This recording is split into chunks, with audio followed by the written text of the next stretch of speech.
So going back to the drawing board and trying to embrace the principles of Pan-Africanism, which they fought for and which they championed, is what can make Africa be able to unite and fight this global authoritarianism.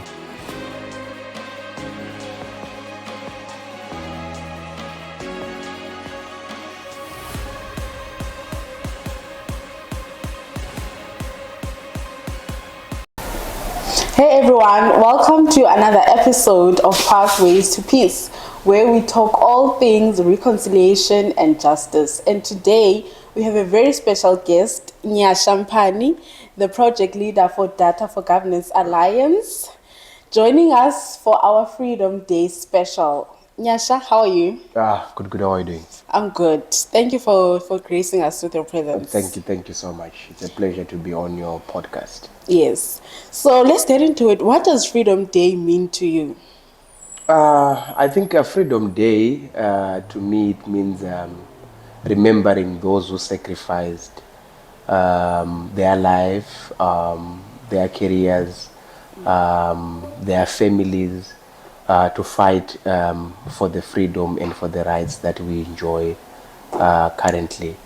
But it also means being free to injustices, being free to unfair treatment, be it within the political sphere, but also within the workspace, also within the community and the societies that we live in.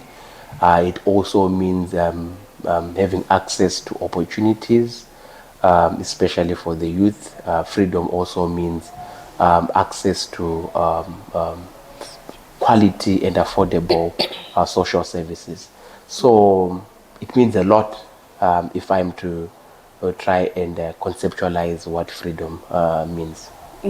So how can African nations unite and defend freedoms amidst the growing global authoritarianism that is currently going on?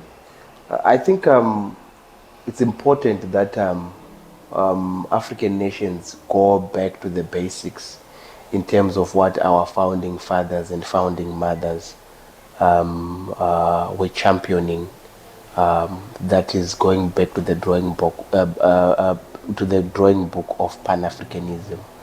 I think that concept on its own gives us an idea of what Africans should do in the midst of what is happening currently. We should be standing on the principles which our forefathers stood for when they were championing Pan-Africanism and they were championing the fight against colonialism and against apartheid. So going back to the drawing board and trying to embrace the principles of Pan-Africanism, which they fought for and which they championed, is what can make Africa be able to unite and fight this global authoritarianism. You look at South Africa right now, it's paying the price for fighting for the people of Palestine. And I think it's the right time for Africans to be able to stand in solidarity with South Africa because of what it is doing right morally to fight for the rights of Palestinian people. But you find that we're having a discord in terms of what other African countries are championing at the present moment. You'd find there are others who are also going against, or who have not said anything, or who have not been in solidarity with South Africa when it comes to the issues to do with Palestine and Israel. So I think the ethos of Pan-Africanism, they really need to be embedded back into the current leadership, into the current society that we're living in. And some people claim that Freedom Day is becoming just another day. It's an empty symbol.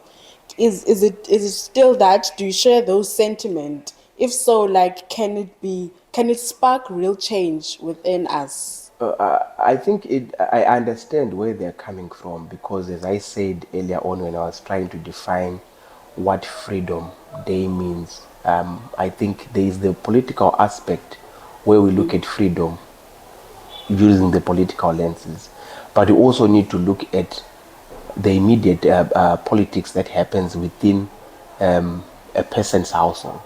So if someone is struggling to find something to eat, can't find employment, cannot have basic social services, I think it makes one question: so am I really free? I remember there's a philosopher who says that men were born free, but they're always in chains, which literally um, tries to explain what I'm trying to say, that yes, we might be free politically, but are we free in terms of being able to dream to have the type of job that we want in a country or in a society where unemployment is very high? Are we free? Are we able to say we are free when we can't get access to basic social services? So this then makes people think that Freedom Day is just one of those holidays where people are just There's no relaxed, meaning. or there's no meaning, because to them what they are struggling to find or to have within their domestic sphere is making them to question: are we really free, or we are still shrouded by the shackles of poverty, which were also exerted on us as a result of colonialism and apartheid. Yeah. So how can young people transform Freedom Day from just a holiday into something that they can internalize and fully understand and act on it on Freedom Day, and not just celebrate it or think of it as just a concept? I think for young people, they need to redefine what Freedom Day means for them. Those who fought for the rights that we are now celebrating for on this day, Freedom Day, Yes. I think they realized what they wanted. This new generation, they were not there. They are now reading about Freedom Day and what it is from the history that they learn at school or from the other literature that they get exposed to. But I think they also need to redefine it for themselves. What does freedom mean for them?